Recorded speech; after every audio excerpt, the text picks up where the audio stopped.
Bonjour Jean-Claude Larcher. Bonjour. Nous poursuivons nos entretiens à propos de la parution de vos deux derniers ouvrages aux éditions des Syrtes. D'une part, les fondements spirituels de la crise écologique et aussi les animaux dans la spiritualité orthodoxe. Alors, dans la suite de cet entretien, j'aimerais que vous nous disiez dans quelle mesure la crise écologique actuelle, ce que vous avez esquissé dans le précédent entretien, est-elle d'abord une crise spirituelle? Et cette crise écologique, finalement, est-ce qu'elle ne remonte pas à la Genèse, au moment de la chute qui rejaillit sur l'ensemble de la création? Vous savez que la crise écologique, on l'aborde communément, c'est l'opinion commune que nous donnent les médias sur le plan politique et sur le plan économique, mais on voit bien que les solutions politiques et les solutions économiques ne marchent pas. Nous avons l'exemple d'une actualité récente où Hulot était ministre de l'écologie, avait de la bonne volonté pour changer un certain nombre de choses, mais n'a pas pu le faire tout simplement parce que souvent les États ont des intérêts économiques à ce que les choses ne changent pas, parce que remettre en question l'ordre du monde en ce qui concerne l'agriculture ou la production industrielle, ça risque de revenir dans la situation actuelle, dans les structures actuelles, à provoquer un affaiblissement économique. Donc ça n'est pas vraiment souhaité par les États. Deuxièmement, il y a des lobbies à l'intérieur des États qui s'opposent fortement à des changements. On l'a vu avec les agriculteurs qui s'opposaient à la suppression ou à l'interdiction des pesticides. Et puis troisièmement, l'économie maintenant se déroule à un niveau mondial où les multinationales sont beaucoup plus puissantes que les États et où les États n'ont plus véritablement le pouvoir sur un certain nombre de choses. Donc, on voit très bien que les mesures politiques qui paraissent habituellement être les plus aptes à traiter de la crise écologique ne fonctionnent pas ou alors ont des effets extrêmement limités. On voit très bien que, par exemple, en installant des éoliennes auxquelles il y a d'ailleurs de plus en plus d'opposition, on n'arrive pas à produire toute l'électricité dont on aurait besoin, etc. On est dans une situation, si vous voulez, de quasi-blocage. On peut dire que on voit cela au fait que la situation empire. Il y a de plus en plus d'espèces végétales, animales qui disparaissent. On le sait, la température du globe augmente avec des effets absolument catastrophiques.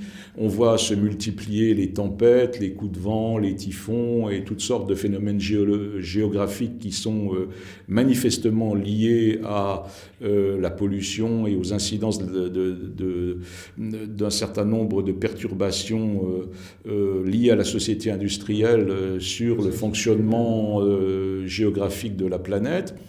Et donc, ça ne fonctionne pas. Alors, pourquoi ça ne fonctionne pas? Tout simplement parce qu'il y a des causes beaucoup plus profondes à la crise écologique qui sont des causes spirituelles. Comme vous le disiez dans votre introduction, ce n'est pas nouveau, puisqu'en fait, effectivement, dès le livre de la Genèse, on voit très bien, d'après ce que nous dit la Bible, mais aussi d'après les commentaires des pères qui donnent un prolongement au texte, on voit très bien comment le péché de l'homme, en fait, va avoir, du premier homme, mais aussi de ceux qui, comme dit saint Paul, vont ensuite être ses imitateurs, c'est-à-dire pécher de la même façon que lui, on voit très bien comment ça engendre une catastrophe, pas seulement pour l'état de l'homme et pour sa situation spirituelle, mais aussi pour son état psychique et pour son état physique, c'est-à-dire c'est l'introduction de la corruptibilité, de la passibilité, de la mort, etc.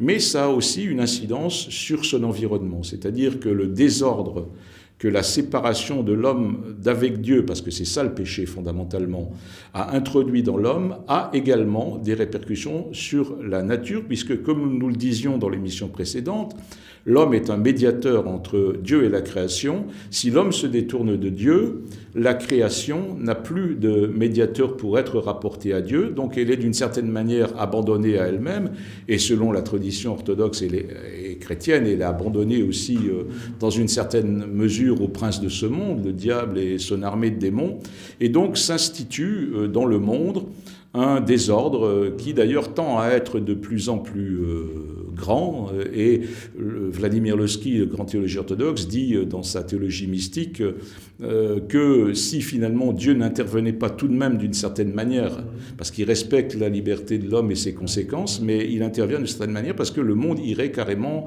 à sa destruction, parce que ce désordre est un désordre qui ne fait que croître de plus en plus d'une manière exponentielle. Et donc, si vous voulez, ce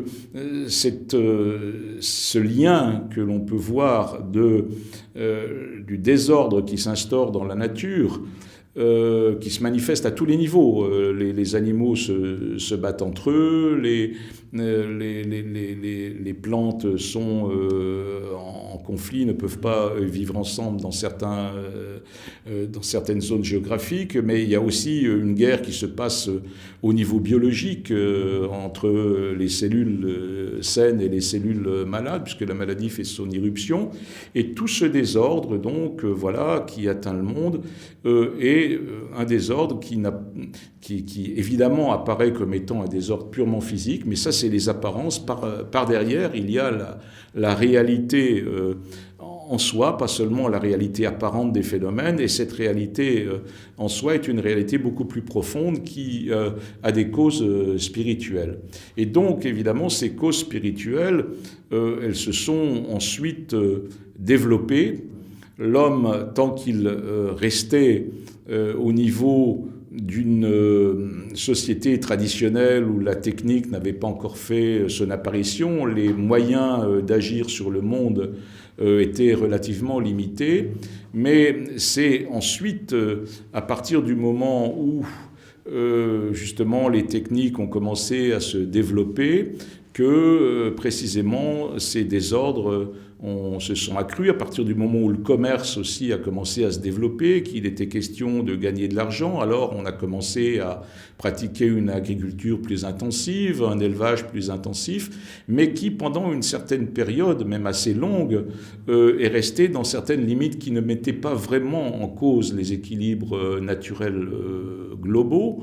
Et donc c'est vraiment à partir de la Renaissance qu'on commence à avoir un développement beaucoup plus rapide, dans un sens négatif, qui va remettre vraiment en cause de manière plus profonde les rapports de l'homme et de la nature, et qui va instaurer le désordre à un niveau beaucoup plus volumineux, si vous voulez, qui va être vraiment le début du développement de la crise dont nous connaissons presque l'apogée actuellement.